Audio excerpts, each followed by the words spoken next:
यीशु मसीह के नाम से एक बार फिर से सबों को जय मसीह की। और आज फिर से एक बार हम ऑनलाइन आराधना में यहाँ पर इकट्ठा हो पाए हैं।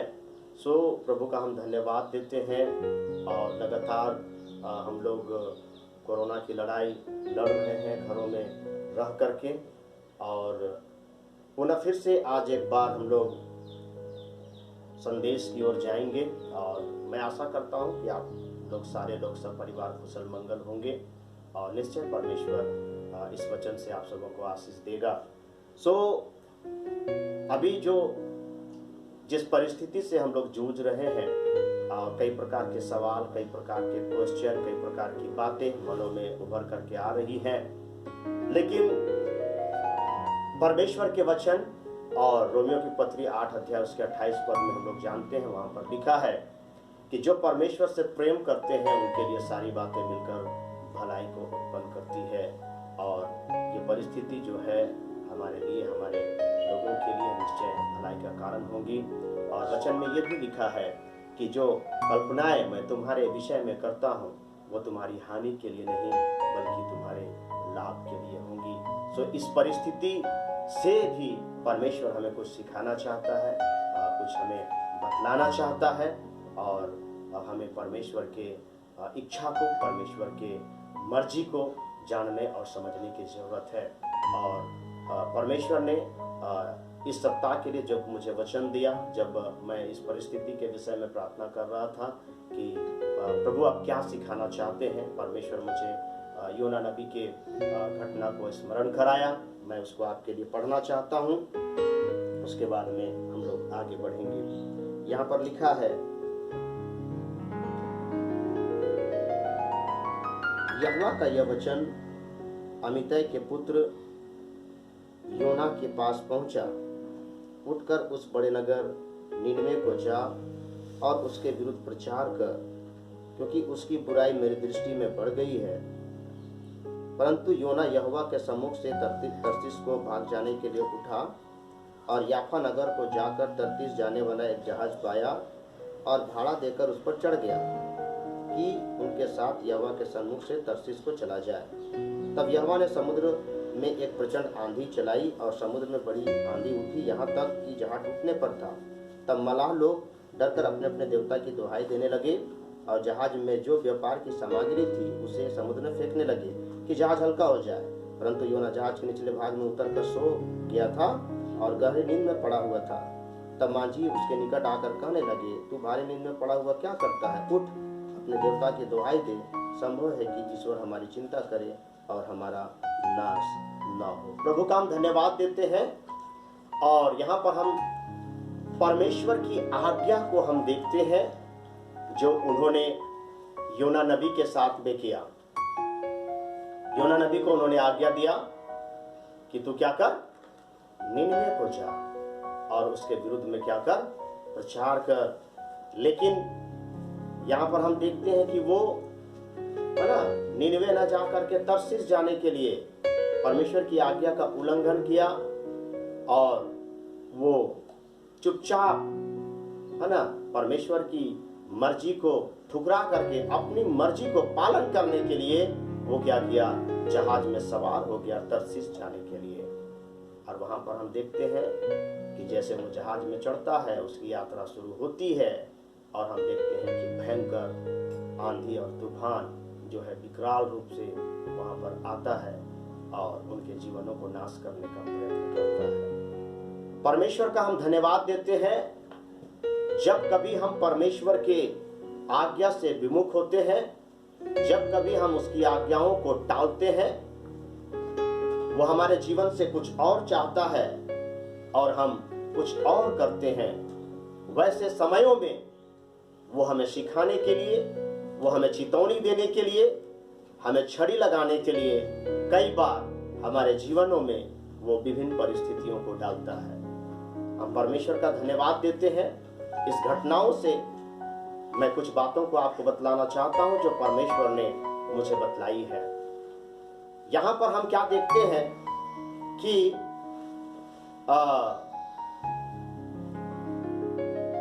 जब उसने अपनी यात्रा को प्रारंभ किया तो भयंकर जो है आंधी और तूफान प्रारंभ हुआ और सब लोग परेशान हो गए। और मैं आपको बतलाना चाहता हूं कि सारे नाविक लोग, जितने लोग उस जहाज पर सवार थे, सब लोग परेशान हो गए। और वे लोग जो है सब के सब जो है वो प्रोफेशनल नाविक थे, ऐसा नहीं कि नौसिखवा थे, है ना। उनके पास अनुभव था और उनको मालूम था कि जब समुद्र में विषम परिस्थिति में किस तरह से जहाज को चलाया जाता है, कैसे जब हवा का रुख अलग हो तो कैसे उसको कंट्रोल किया जाता है, सारा कहेंगे उनके पास में ज्ञान था। लेकिन मुझे ऐसा लगता है कि उन्होंने नाव को कंट्रोल करने के लिए हर संभव प्रयास किया उन लोगों ने। मुझे लगता है कि बारी बारी से लोगों ने कहा होगा, रुको रुको मैं देखता हूं, रुको रुको मैं करता हूं। और सब लोगों ने प्रयास किया, लेकिन उनका प्रयास असफल रहा। और वे लोग देखने लगे कि वे लोग नाश हो रहे हैं, नाश होने वाले हैं। और उसी समय वे क्या करते हैं कि आनन फानन में उन्होंने देखा तो वे लोग अपने सामानों को वे लोग क्या करने लगे, समुद्र में फेंकने लगे कि जहाज हल्का हो जाए। और ऐसा करने के बाद भी जब जहाज कंट्रोल में नहीं आया, तब वे लोग योना के पास आए और योना को उन लोगों ने सोता हुआ पाया। और योना को उन लोगों ने उठाया कि हम नाश हुए जाते हैं, तू सो रहा है। और यहां पर हम ये भी पाते हैं कि वे लोग, है ना, जितने भी लोग उस नाव में सवार थे, सब लोग अपने अपने देवताओं की, अपने अपने कहेंगे ईश्वरों की दुहाई देने लगे। और योना यहाँ पर गहरी नींद में सो रहा था, उसको पता भी नहीं चल रहा है। और वे लोग उसको उठाते हैं और कहते हैं कि तू भी अपनी देवता की दुहाई दे। प्रभु का धन्यवाद हो, यहाँ पर हमें शिक्षा मिलती है कि योना को उस परिस्थिति से कोई मतलब नहीं था। वो इतना आराम से सो रहा था, और वो भी वो परमेश्वर के विमुख से भाग करके, उसकी आज्ञा को उल्लंघन करके, वो इतना आराम की कहेंगे नींद में वो था, वो बेफिक्र था। और उसके आंखों के सामने लोग नाश होने पर थे। यहाँ पर हम देख रहे थे कि लोग मरने पर थे, जहाज टूटने पर था, और सब लोग अपने अपने कीमती सामानों को, जो कि वो व्यापार करने के लिए जा रहे थे, अपने अपने कीमती सामानों को समुद्र में फेंक रहे हैं। यानी कि उसके सामने, योना के सामने लोग कंगाल हो रहे हैं, लोग बर्बाद हो रहे हैं। लेकिन योना को कोई मतलब नहीं था, वो चुपचाप सो रहा था। योना तो परमेश्वर का जन था, उसको प्रार्थना करना चाहिए। लेकिन जिनको प्रार्थना, जो प्रार्थना नहीं करते हैं या कम करते हैं, वे लोग, है ना, यहाँ पर प्रार्थना कर रहे हैं, अपने अपने देवताओं की दुहाई दे रहे हैं, और वे लोग उसको उठा रहे हैं कि उठ और अपनी देवता की दुहाई दे। कई बार गैर मसीही लोग, कई बार हमारे गैर मसीही भाई बहन लोग हम लोगों को याद दिलाते हैं कि प्रार्थना कीजिए।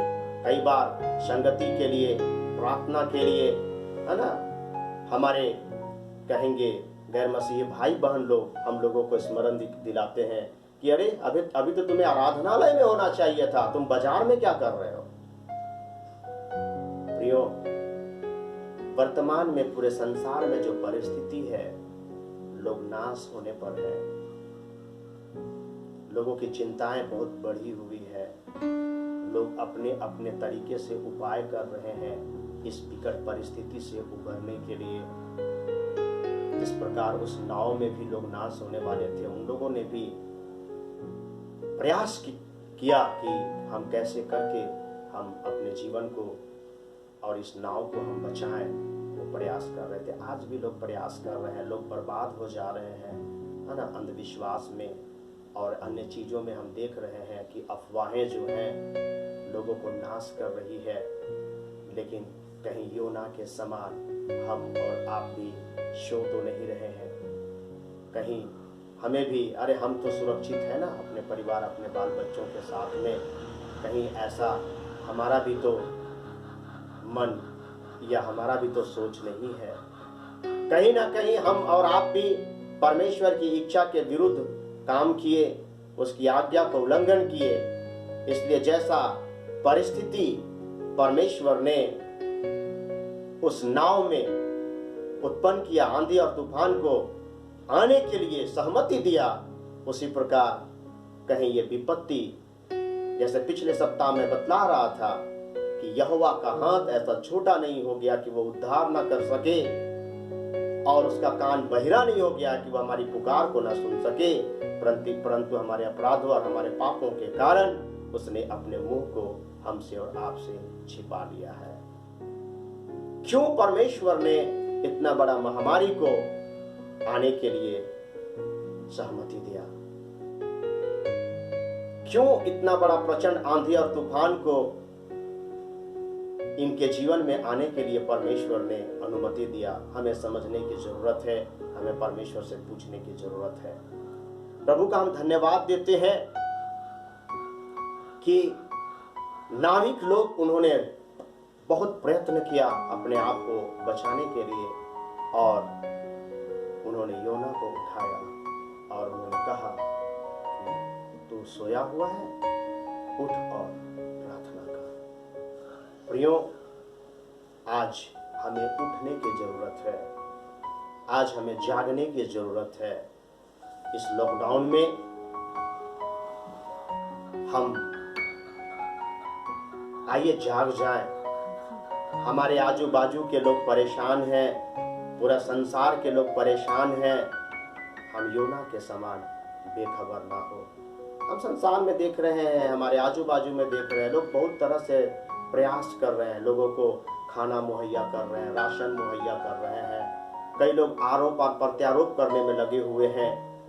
लेकिन आज के वचन से मैं आपको बतलाना चाहता हूं कि कहीं हम और आप योना के समान सोए हुए तो नहीं है। परमेश्वर हमें जगाना चाहता है, परमेश्वर हमें उठाना चाहता है। नाविक लोग योना को उठा करके कहते हैं कि उठ और प्रार्थना कर। मैं आज इस वचन के माध्यम से आपको चैलेंज करना चाहता हूं।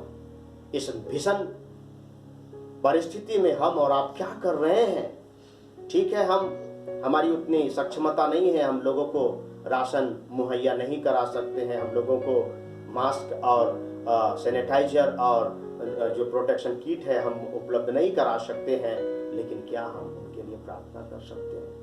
क्या हम परमेश्वर की इच्छा को जान सकते हैं? क्या हम परमेश्वर से अनुनय और विनय कर सकते हैं? क्या हम उपवास के साथ प्रार्थना कर सकते हैं? क्या हम परमेश्वर को दुहाई दे सकते हैं? क्या हम अपने लोगों के साथ चेन प्रेयर हम कलीसिया में कर सकते हैं? क्या हम रात्रि की प्रार्थना रात भर जाग करके या उपवास करके हम क्या इस विकट परिस्थिति के लिए परमेश्वर से गिड़गिड़ा सकते हैं, जैसा नाविक लोग ने किया और योना को उठाया? एक और घटना मैं बाइबल से बतला करके मैं अपने संदेश को अंत करना चाहता हूं, और हम पढ़ेंगे मत्ती रचित सुसमाचार और उसका 8 अध्याय और उसका 23 पद से 27 पद में इस प्रकार से लिखा है। जब वह नाव पर चढ़ा तो उसके चेले उसके पीछे हो लिए, और देखो झील में एक ऐसा बड़ा तूफान उठा कि नाव लहरों से ढकने लगी और वह सो रहा था। तब चेलों ने पास आकर उसे जगाया और कहा, हे प्रभु हमें बचा, हम नष्ट हुए जाते हैं। उसने उनसे कहा, हे अल्पविश्वासियों, क्यों डरते हो?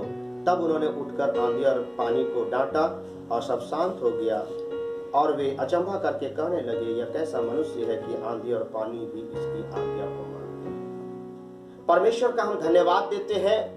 हम देख रहे थे कि किस प्रकार से जिस जहाज पर योना नबी चढ़ा, उस जहाज में किस प्रकार से प्रचंड आंधी और तूफान आया और सब नाश होने पर थे, और नाविकों ने योना को उठाया इस घटना में हम देखते हैं कि चेले भी नाव में यात्रा कर रहे हैं और एकाएक बहुत भयंकर आंधी और तूफान से उनका नाव घिर गया। वे भी प्रोफेशनल नाविक थे, मछुआरे थे, उनको भी मालूम था अच्छी तरह से नाव चलाना। उन लोगों ने भी भरपूर प्रयास किया नाव को कंट्रोल करने का, नाव को किनारे पर लाने का। सारे चेले लोग थे, पतरस, यूहन्ना, ये लोग अनुभवी लोग थे। इन लोगों ने कहा होगा, अरे तुम नहीं जान रहे, रुको रुको हम चलाते हैं। और वे लोग प्रयास किए होंगे, लेकिन उनका भी प्रयास असफल रहा। मेरी बातों को ध्यान से सुनिएगा। और जब उनका प्रयास असफल रहा तब उन्हें याद आया कि अरे रे, हमारे नाव में तो प्रभु स्वयं है। और जब वे जा करके देखते हैं तो यीशु मसीह वहां पर सो रहे हैं। तब उन्होंने, है ना, यीशु को जगाया। प्रियो, जब कभी हम गहरी नींद में होते हैं या गहरी नींद में कोई पड़े हुए कोई होते हैं और उसको जब हम उठाते हैं तो हो सकता है हम एक बार आवाज देते हैं, 2 बार आवाज देते हैं, 3 बार आवाज देते हैं, तो शायद वे नहीं उठते हैं। तब हमें और उनके करीब जाकर के उनको उनके कान में चिल्लाना पड़ता है, हो सकता है उन्हें पकड़ करके हिलाना पड़ता है ना, तब वो उठते हैं। यहाँ पर नाविकों ने योना को उठाया, जगाया। योना जो है इन सारी बातों से बेखबर होकर के, है ना, वो रिलैक्स, परमेश्वर की इच्छा से भाग करके, परमेश्वर की आज्ञा से भाग करके वो आराम से वर्तमान की परिस्थिति से अपने आप को किनारे रख करके, है ना, अभी उल्का पिंड गिरेगा, है ना, पृथ्वी खत्म हो जाएगा, क्या क्या बातें, क्या क्या हम लोग सुन रहे हैं, है ना, लेकिन योना को कोई मतलब नहीं है ना, वो क्या किया हुआ है, सोया हुआ है। चेले भी प्रयास किए अपने जीवन को बचाने के लिए, असफल जब उनका प्रयास रहा तब उन्होंने यीशु को उठाया। प्रियो, आइए आज के संदेश से मैं आपको यही कहना चाहता हूं, जिस प्रकार योना के सामने उसके लोग नाश हो रहे थे, वे लोग अपने जमा पूंजी को समुद्र में फेंक रहे थे, वो बर्बाद हो रहे थे, वो अपने अपने देवताओं की दुहाई देकर के परेशान हो चुके थे, वो अपने बचाव का असफल प्रयास करके परेशान हो चुके थे। वर्तमान की परिस्थिति भी कुछ ऐसी ही है। किसी के पास कोई समाधान नहीं है, पूरा दुनिया तहस नहस है। आइए हम यीशु को जगाएं। हमारे ऐसे फुसफुसाती हुई प्रार्थना, हमारा ऐसा जीवन से हो सकता है यीशु की तंद्रा, यीशु के नींद ना टूटे। आइए एक संघर्षपूर्ण प्रार्थना, एक जबरदस्त प्रार्थना, एक उपवास की प्रार्थना, एक ऐसी प्रार्थना हम करें, जैसा मैं बतला रहा था कि जब कोई व्यक्ति गहरा नींद में होता है ना, सिंपली हम उसको नहीं उठा पाते हैं। जो लोग स्वान निंद्रा में होते हैं वे लोग आहट से उठ जाते हैं, लेकिन गहरा नींद में जब लोग होते हैं उनको उठाने के लिए एक बार हमें बोलना पड़ता है, फिर ऊंची आवाज में चिल्लाना पड़ता है, फिर सामने जाकर के बोलना पड़ता है, फिर जाकर के उनको हिलाना पड़ता है। आइए हमारी और आपकी प्रार्थना जो है यीशु को उठने पर मजबूर कर दे। क्यों? इस परिस्थिति से परमेश्वर ने अपना मुंह को फेर लिया है। आइए हम इस परिस्थिति की ओर हमारे परमेश्वर का ध्यान को आकृष्ट करवाएं। हम निवेदन करें, हम विनय करें कि हमारे लोग नाश हो रहे हैं, हमारे लोग मर रहे हैं, हमारे लोग संक्रमित हो रहे हैं। प्रभु ऐसा कर कि आप इस महामारी को कंट्रोल कर, तेरे ही हाथ में सब कुछ है। हम देख रहे हैं कि उन्होंने यीशु को उठाया, उन्होंने एक बार प्रयास किया, 2 बार प्रयास किया, यीशु नहीं उठे, लेकिन जब उन्होंने उन्हें जगाया, यीशु उठे, उनको डांटा। उसके बाद में हम देखते हैं कि प्रभु यीशु उठे, उनकी परिस्थितियों को देखें। ऐसा नहीं है कि वो अनजान सो रहे थे, वो सर्वज्ञानी परमेश्वर है, वो सर्वव्यापी परमेश्वर है, उनको सब कुछ मालूम था, लेकिन जानबूझ करके ऐसी परिस्थितियों में वो अपने लोगों को डालते हैं ताकि हम सीधे हो जाएं, हम खड़े हो जाएं और उनकी इच्छाओं को हम जान पाएं। योना भाग रहा था परमेश्वर की उपस्थिति से, उसको रास्ते पर लाने के लिए, उसको सबक सिखाने के लिए परमेश्वर ने प्रचंड आंधी और तूफान चलाया। चेलों के साथ वो थे, चेलों को सबक सिखाने के लिए उन्होंने आंधी और तूफान को आने का सहमति को दिया और उनको कहा है, अल्प विश्वासियों तुम लोग क्यों डरते हो। उनके विश्वास को मजबूत करने के लिए यीशु मसीह ने आंधी और तूफान को आने की सहमति दी। मेरे प्रियो, ये कोरोना वायरस भी आज जो संसार में हमारे भारत में है, परमेश्वर हमें कुछ सिखाना चाहता है, परमेश्वर हमें कुछ बतलाना चाहता है, परमेश्वर हमें कहना चाह रहा है कि तुम फिरो।